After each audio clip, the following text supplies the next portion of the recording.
Olá, seja bem-vindo ao Em Pauta. 5 de abril de 1927, Novo Hamburgo se emancipa de São Leopoldo. Neste ano estamos comemorando 88 anos de emancipação. E para falar sobre a formação do município de Novo Hamburgo está conosco Felipe Kumbral. Tudo bem, Felipe? Obrigado por aceitar o nosso convite. Tudo bem, obrigado. Agradeço à equipe de jornalismo da TV Fevale, a vocês e aos ouvintes que vão nos acompanhar nessa entrevista. Felipe, quais foram as principais transformações em Novo Hamburgo após se emancipar de São Leopoldo, lá em 1927? Quando o Novo Hamburgo começou esse processo, um período de bastante dificuldade, muitas lutas, para que então conseguisse a emancipação, como você disse, em 5 de abril de 27, e um período de transformações em que os recursos eles estiveram muito mais próximos, muito mais locais, no sentido de que ficavam aqui, poderia se utilizar e se utilizou a construção de novas estradas, de calçamentos de ruas e construções públicas, praças, que Novo Hamburgo não tinha essa assistência tal quanto necessitava, tal quanto precisava da cidade de São Leopoldo, quando era então o segundo distrito. Felipe, o que levou a comunidade novo-hamburguense a pleitear a sua emancipação? Já no final do século XIX, ali pelos anos de 1895, aquele período, algumas pessoas, então, procurando essa emancipação. Por quê? Porque os recursos iam para os cofres de São Leopoldo e não voltavam aqui em serviços. E eram pontes que precisavam ser reparadas, construídas, necessidades que não eram atingidas por parte do poder público leopoldense. Então, um grupo de empresários, porque naquela época nós tínhamos uma situação muito diferente dos dias atuais, em que para votar e para também receber votos você precisava ter um certo recurso, uma situação financeira maior, declarada, e também essas lideranças elas eram ligadas, na época, praticamente às indústrias. Nós fomos buscar esse grupo de líderes emancipacionistas, eram empresários, principalmente do couro, do calçado, mas também de outras áreas, que se uniram e, junto com a população na época, conseguiram 10% dos moradores no abaixo-assinado, o que dava, na época, Laerte, em torno de 850 moradores. Veja Novo Hamburgo, em 1925, 26, com 8.500 habitantes, toda essa área territorial. E com esse abaixo-assinado, com um álbum de fotografias montado especialmente para esta situação que eles pleiteavam, e com um fotógrafo vindo especialmente de Porto Alegre, Max Milan, que vem para cá, faz esse registro fotográfico. Por quê?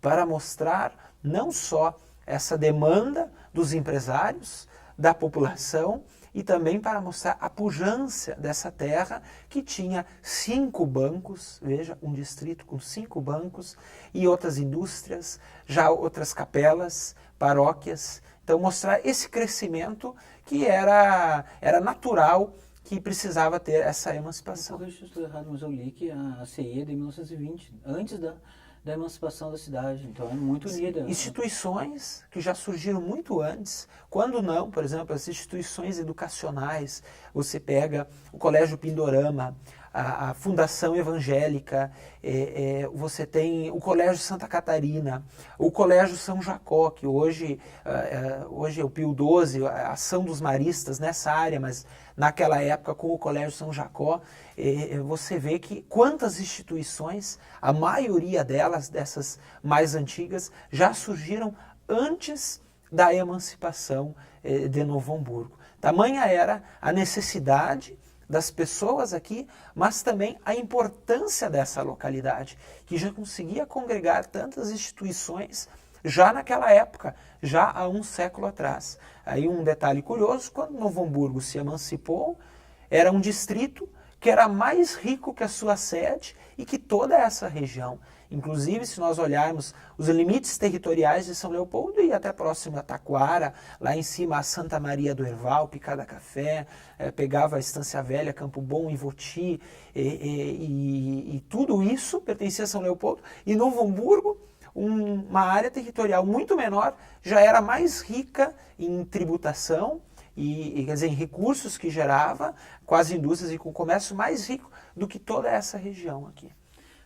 Eu li no teu livro que foram feitos 3 requerimentos para São Leopoldo, que não teve resposta, só então foram direto ao Borges de Medeiros para... Sim, a Câmara Leopoldense e o Poder Executivo, na época, a Câmara chamada, então, vamos dizer, a Prefeitura da Intendência e a Câmara não desejando, então, que Novo Hamburgo se emancipasse. E aí um dos representantes, um dos conselheiros municipais, a Câmara, então, na época, como um conselho municipal, o nome que era dado, Pedro Adams Filho até se desliga como conselheiro por não aceitar esse entrave. Aí levam isso ao governador mais de uma vez, como você disse, e como descrevi nessa obra, Novo Hamburgo, da Fundação Emancipação Política, e eles então entregam tudo isso ao governador até que ele faz então o decreto, chamado aqui pelos hamburguenses como decreto de ouro, porque de fato foi a emancipação, foi a independência da nossa cidade.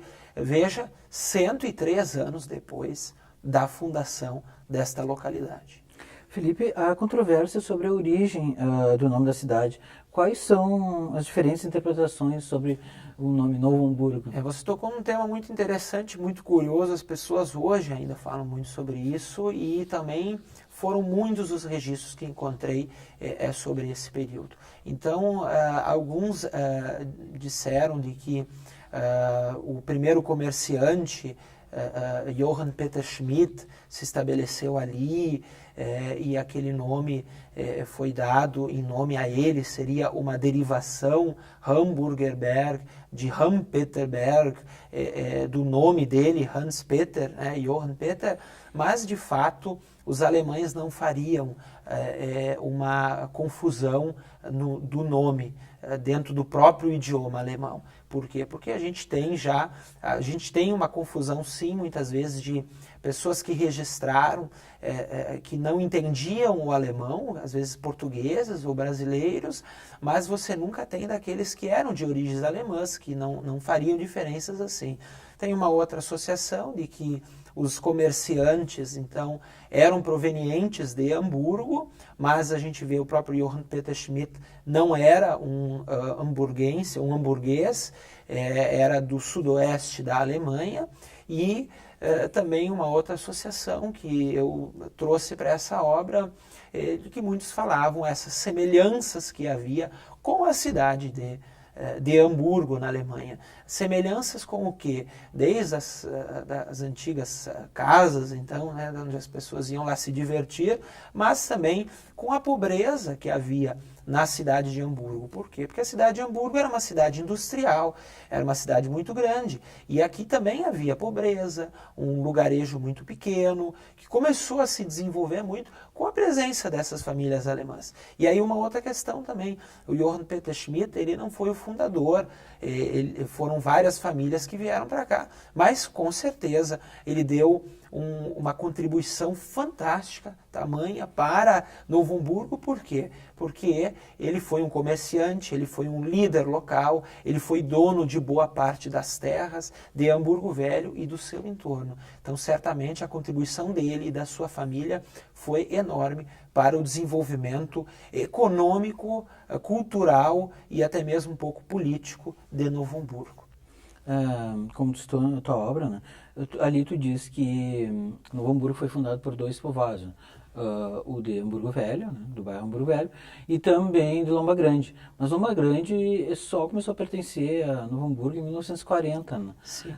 A comunidade de Lomba Grande também estava engajada nesse processo de emancipação lá No início da década de 20? Naquele início, poucos. Nós podemos dizer que o único lombagrandense, pelo menos nos registros que chegaram, é que Leopoldo Petri foi, sim, lombagrandense, no sentido de que morou um tempo lá, depois foi o primeiro prefeito eleito, fez muitas ações, ele foi professor em Lomba Grande, então era uma pessoa muito ligada a essa história.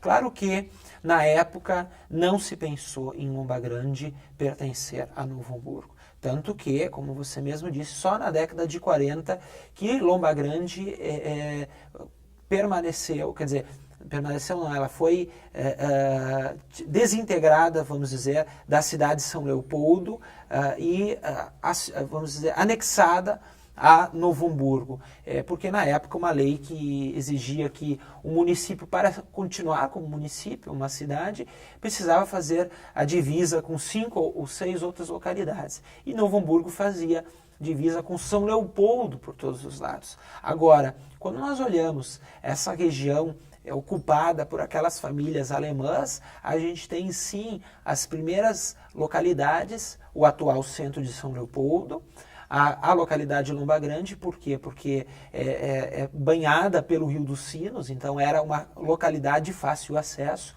E nós temos Hamburgerberg, ou Hamburgberg, o povoado que hoje é Hamburgo Velho, bairro de Hamburgo Velho, todos se formando naquele mesmo período. Inclusive uma região do bairro Rondônia, conhecida até hoje como Wiesenthal, e até a região do Parque Floresta Imperial, já naquela época foi ocupada por muitas dessas famílias que chegaram naquele início. Então, quando eu falo de Lomba Grande, é também, uma certa forma, reconhecermos como hamburguenses a importância da localidade de Lomba Grande, deste bairro, a importância desde lá do início, desde a fundação dessas localidades todas.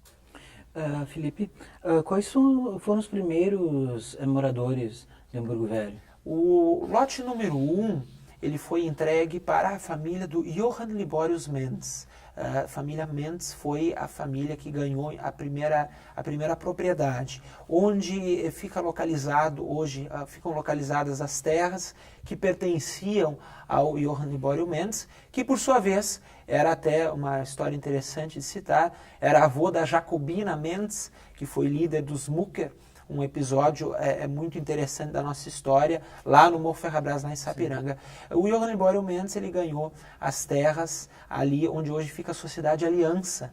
E a Sociedade Aliança também foi formada com uma união de antigas sociedades, onde hoje fica o Monumento do Imigrante. Então, aquela área, aquele monumento foi construído lá em 1924, aquela área toda pertenceu à primeira família. Depois a gente tem outras famílias, família Konderfer, a gente tem a própria família Schmidt, que chega naqueles primeiros anos, a família Streb, família Kassel, famílias que têm os seus patriarcas. Eles chegam, se estabelecem aqui e depois seus filhos, netos, bisnetos, eles migram para várias outras regiões, mas uma interessante história de abordar, de que existe hoje famílias cujas gerações, já 5, 6 gerações estabelecidas em Novo Hamburgo. Felipe, eu quero te perguntar sobre a participação dos colonos alemães na Guerra dos Farrapos, mas isso eu vou pedir para você nos responder após o nosso intervalo. Vamos para um rápido break e voltamos já já.